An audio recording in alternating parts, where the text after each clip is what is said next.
calon guru penggerak. Berkati kami semua, berkati semua alat-alat di dalam nama Yesus. Amin. Ya, terima kasih kepada salah satu guru yang sudah berdoa mengawali kegiatan ini. Namun sebelum kita masuk pada materi, kita sama-sama menyanyi lagu Indonesia Raya. Teman-teman diundang untuk berdiri. Hiduplah Indonesia Raya, Indonesia. Tanah tumpah darahku, di sanalah aku berdiri, jadi pandu ibuku. Indonesia, kebangsaanku, bangsa dan tanah airku. Marilah kita berseru, Indonesia bersatu. Hiduplah tanahku, hiduplah negeriku, bangsaku, rakyatku, semuanya. Bangunlah jiwanya, bangunlah badannya, untuk Indonesia Raya. Indonesia Raya, merdeka, merdeka, tanahku, negeriku yang ku cinta. Indonesia Raya, merdeka, merdeka, hiduplah Indonesia Raya. Indonesia Raya, merdeka, merdeka, tanahku, negeriku yang ku cinta. Indonesia Raya, merdeka, merdeka, hiduplah Indonesia Raya. Ya, silakan duduk. Terima kasih sudah diawali dengan menyanyi lagu Indonesia Raya. Dan kita masuk pada materi pada saat ini, definisi budaya positif. Sebelum kita lanjut dengan materi, saya mau bertanya kepada teman-teman guru, apa itu budaya positif? Apa itu budaya positif? Coba kalau ada teman yang ya,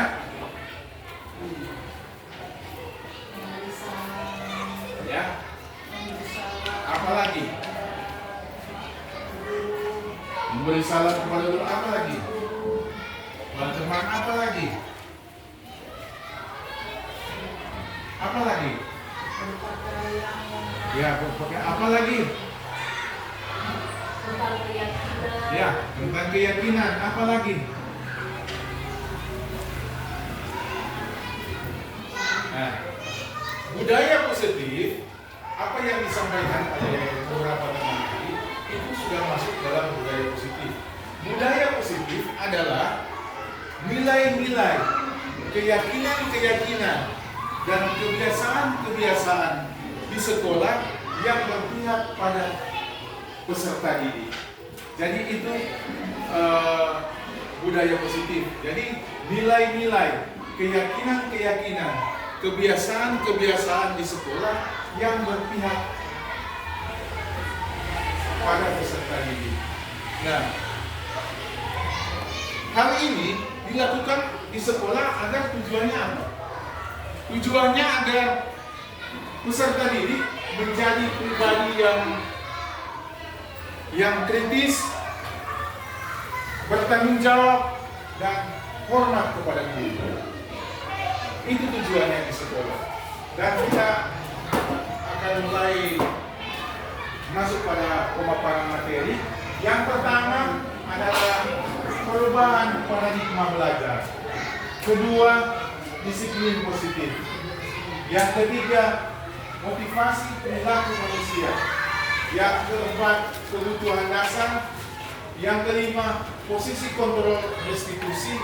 Keenam, keyakinan kelas. Dan ketujuh, segitiga restitusi.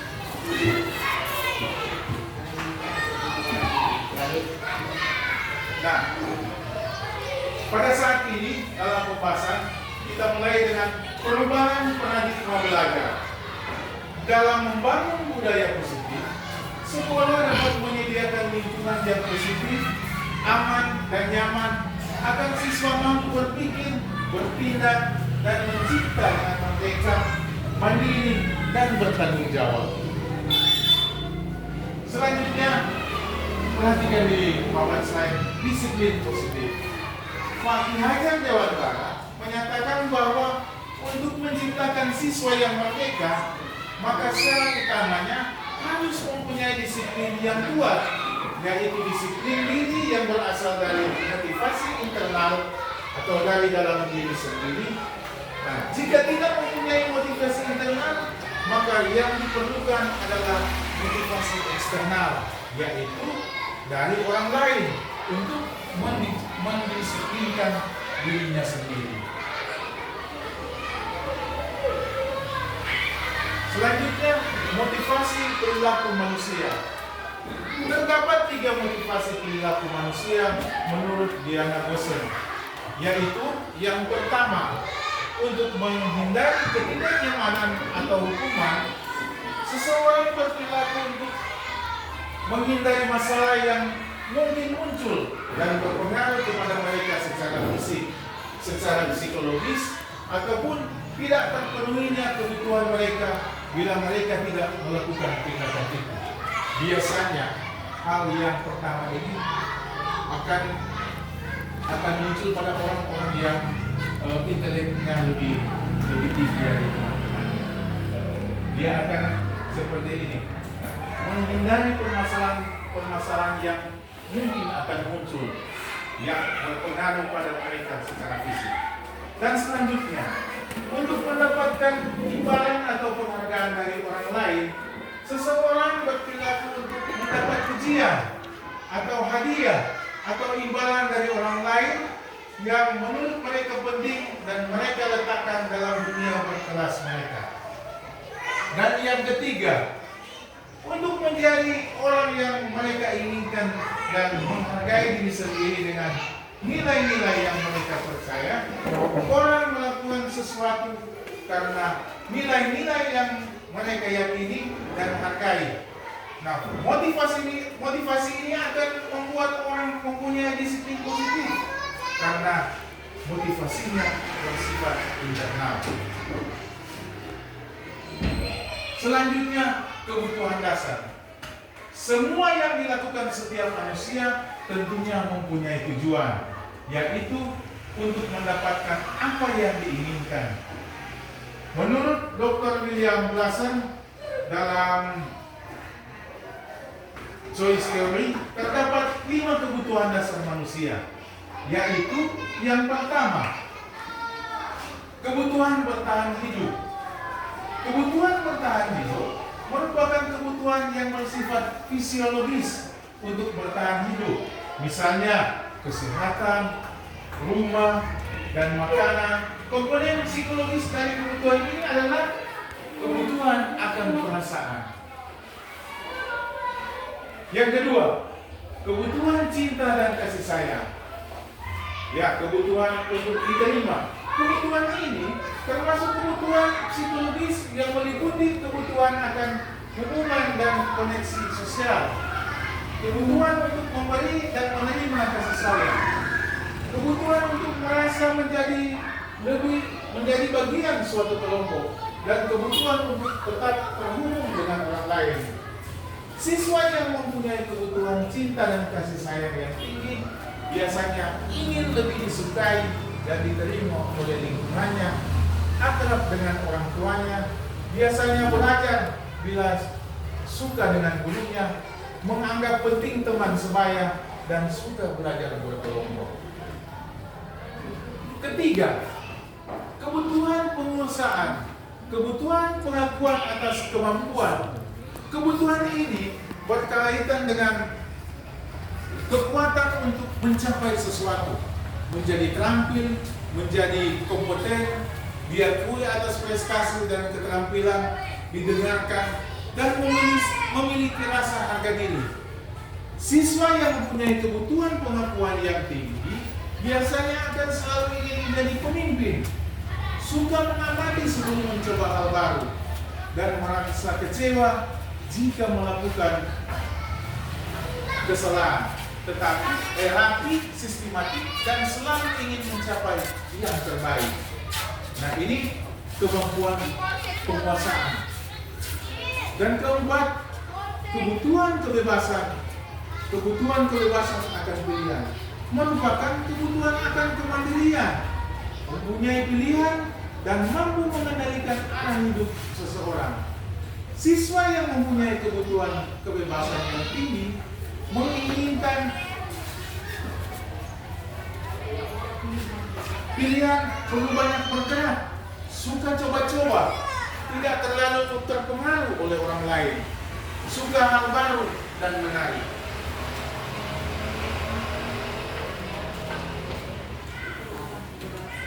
Selanjutnya yang kelima, kebutuhan kesenangan.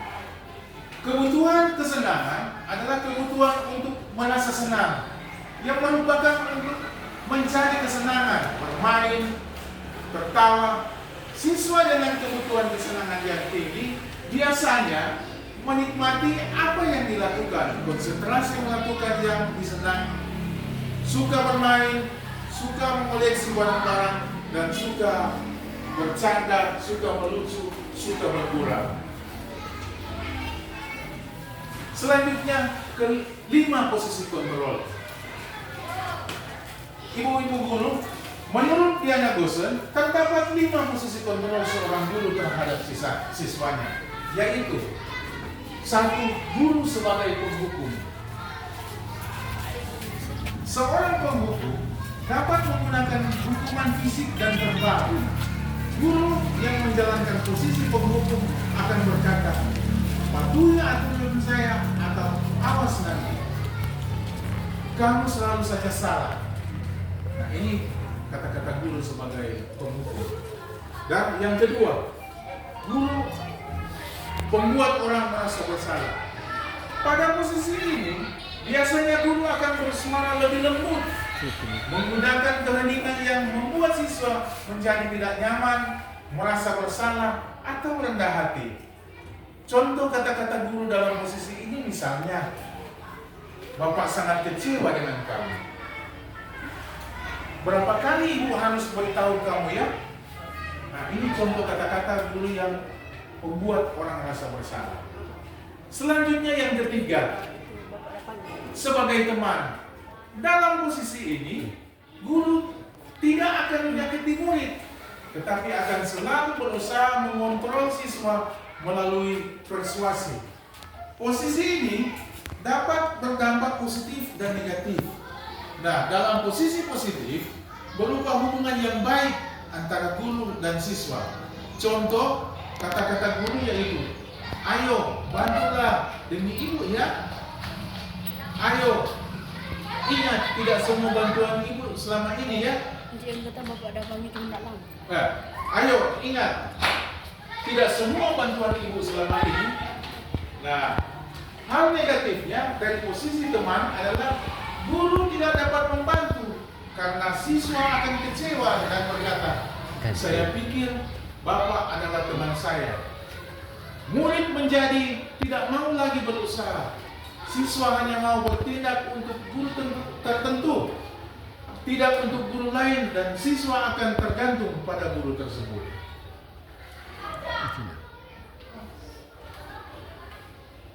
Keempat, guru sebagai monitor atau sebagai pemantau.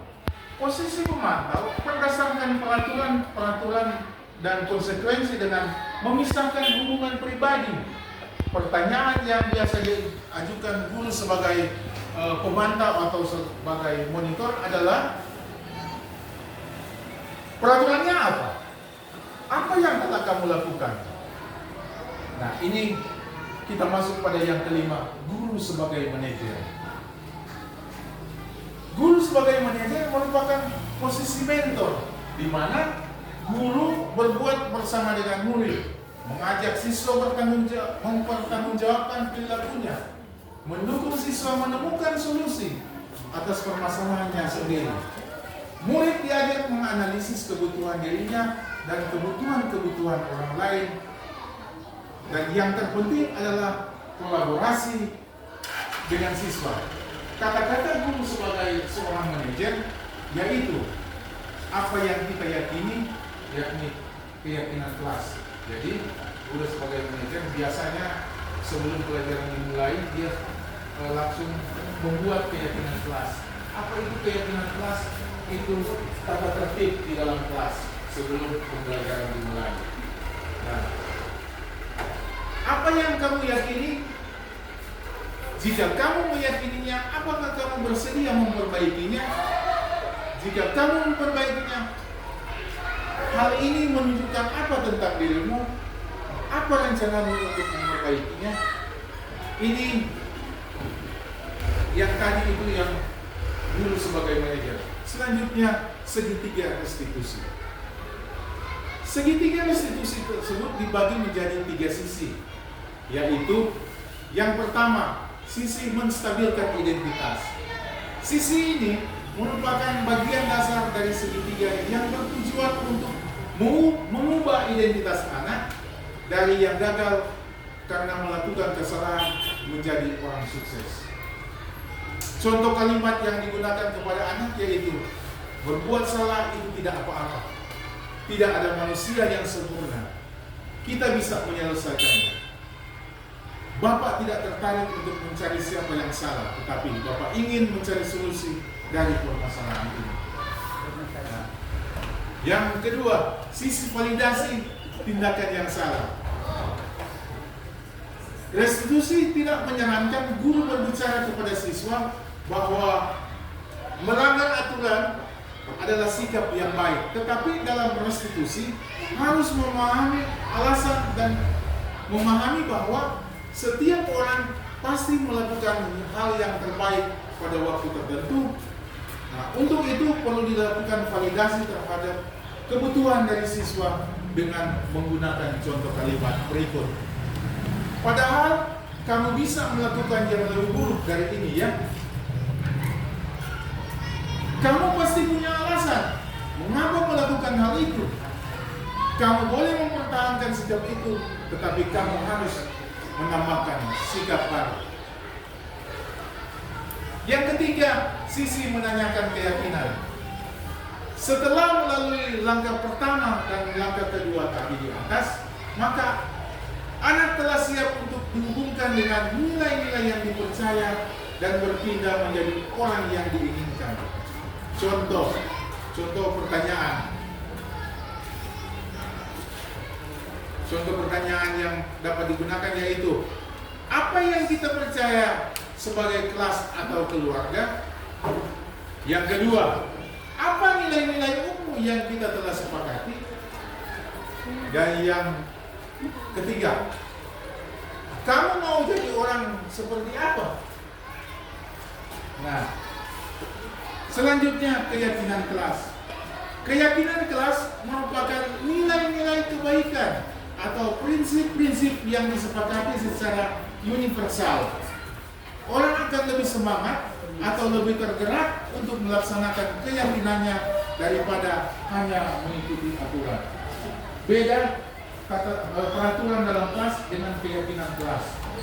Keyakinan kelas itu disepakati bersama. Kalau peraturan dalam kelas itu memang sudah tertulis, tidak boleh begini, tidak boleh. Tapi keyakinan kelas itu disepakati bersama. Pembentukan keyakinan kelas bersifat lebih abstrak daripada peraturan yang lebih rinci dan nyata. Keyakinan kelas berupa pernyataan-pernyataan universal. Keyakinan kelas berupa pernyataan keyakinan kelas selalu dibuat dalam bentuk positif. Keyakinan kelas harusnya dibuat tidak terlalu banyak sehingga mudah diingat dan mudah dipahami oleh semua anggota kelas. Keyakinan kelas hendaknya sesuatu yang dapat diterapkan di lingkungan kelas. Jadi keyakinan kelas itu disepakati antara guru dan peserta didik. Semua anggota kelas hendaknya ikut berkontribusi dalam pembuatan keyakinan kelas melalui kegiatan curah pendapat. Semua anggota kelas bersedia meninjau kembali keyakinan kelas dari waktu ke waktu. Lanjut, adapun langkah-langkah pembentukan keyakinan kelas. Kalau biasa peraturan di kelas kita sudah buat sendiri, siswa tinggal mengikuti. Tapi ini harus disepakati bersama antara guru dan peserta didik. Dan langkah-langkahnya dalam pembentukan keyakinan kelas itu: 1. Memberikan kesempatan kepada semua siswa untuk berpendapat tentang peraturan yang perlu disepakati di kelas. 2. Mencatat semua masukan siswa di papan tulis atau di kertas besar sehingga semua siswa bisa melihatnya. 3. Menyusun keyakinan kelas sesuai prosedur pembentukan keyakinan kelas. Ubahlah kalimat negatif menjadi kalimat positif. Contoh, jangan berlari di kelas menjadi berjalanlah di kelas. Kalau biasa dalam jangan berlari di kelas, ubah kalimatnya menjadi berjalanlah di kelas.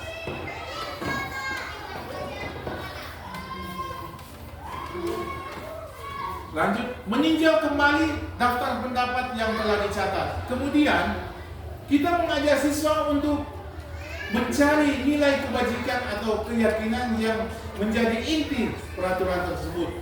Contoh, berjalan di kelas, mendengarkan guru, dan datang tepat waktu. Bisa disaikan menjadi satu keyakinan, yaitu saling menghormati.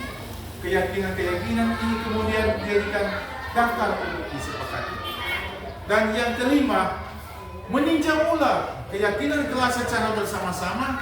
Hendaknya keyakinan kelas tidak terlalu banyak agar mudah untuk diingat, mudah untuk dimengerti oleh peserta didik. Tidak perlu banyak-banyak keyakinan kelas.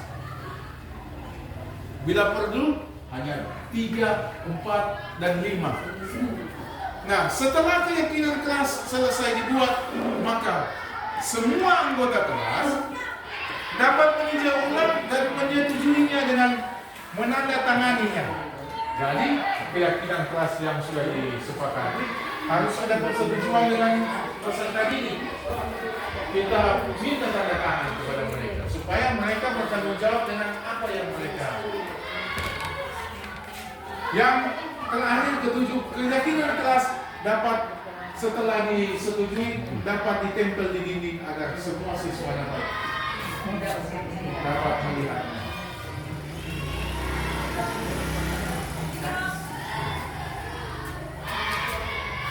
Demikian pemaparan materi dari saya. Kiranya ini boleh diterapkan oleh teman-teman guru di kelas masing-masing supaya di sekolah kita sudah tahap demi tahap ada perubahan, ada perkembangan lewat apa yang sudah kami dapat dalam pendidikan guru penggerak. Terima kasih.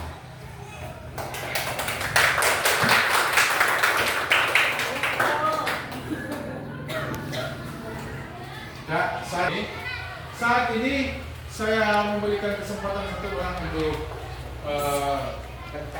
bertanya. Silakan. Ya Tuhan, Kak. Boleh bertanya? Ya, pertanyaan kami kira-kira ada baiknya untuk keyakinan kelas ini dibuat kapan? Apakah di awal semester atau di akhir semester atau ketika ada kejadian-kejadian yang sudah terjadi di dalam kelas.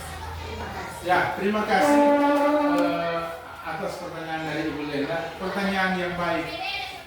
Keyakinan kelas, kebetulan kita sudah memasuki akhir tahun ajaran dan untuk tahun ajaran baru sangat cocok untuk penerapan keyakinan kelas ini. Kalau semua guru sudah mulai menerapkan keyakinan kelas ini di awal tahun ajaran, pasti tahap demi tahap semua ini akan berjalan dengan baik. Jadi nanti mulai tahun ajaran baru. Oke. Ya, makasih. Ya. Sudah. Jawaban dari kami. Kalau sudah tidak ada pertanyaan, kegiatan hari ini akan kami tutup. Ya, terima kasih.